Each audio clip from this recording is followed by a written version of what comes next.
தினம். அன்பின் உருவம் அன்னை.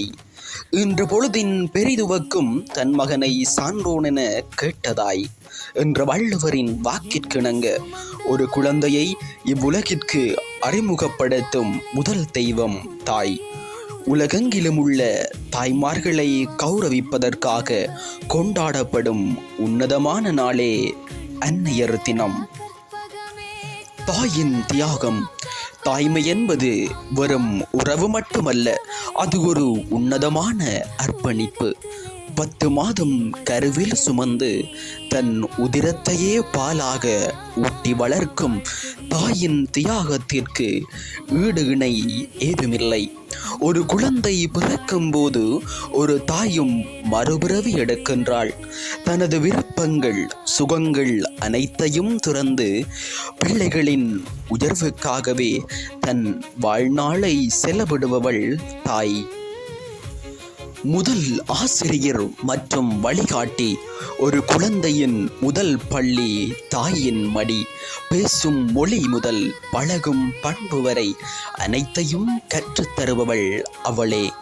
நாம் சோர்ந்து விழும்போது, உலகம் நம்மை தள்ளும் போது என்னால் முடியும் என்ற நம்பிக்கையை நமக்குள் விதைப்பவள் தாய். அவளது அன்பு நிபந்தனையற்றது, பிரதிபலன் பாராதது. தினமும் நமக்காக ஓயாமல் உழைக்கும் தாய்க்கு வருடத்தில் ஒரு நாள் நாம் காட்டும் நன்றி கடன்தான் இந்த அன்னையர் தினம். மிட்டாய்களே, விலையுயர்ந்த பரிசுகளோ தாய்க்கு தேவையில்லை. நாம் காட்டும் சிறு அன்பும் அவளுடன் செலவிடும் நேரமும், அம்மா உன்னை எனக்கு பிடிக்கும் என்று சொல்லும் ஒரு வார்த்தையுமே அவளுக்கு பெரிய பரிசாக அமைகின்றது.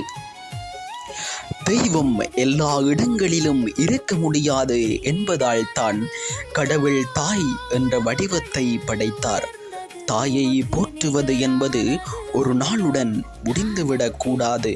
அவளது முதுமையிலும் தளர்ச்சியிலும் அவளை கண்ணும் கருத்துமாக பாதுகாப்பதே நாம் அவளுக்கு செய்யும் உண்மையான கைமாறு.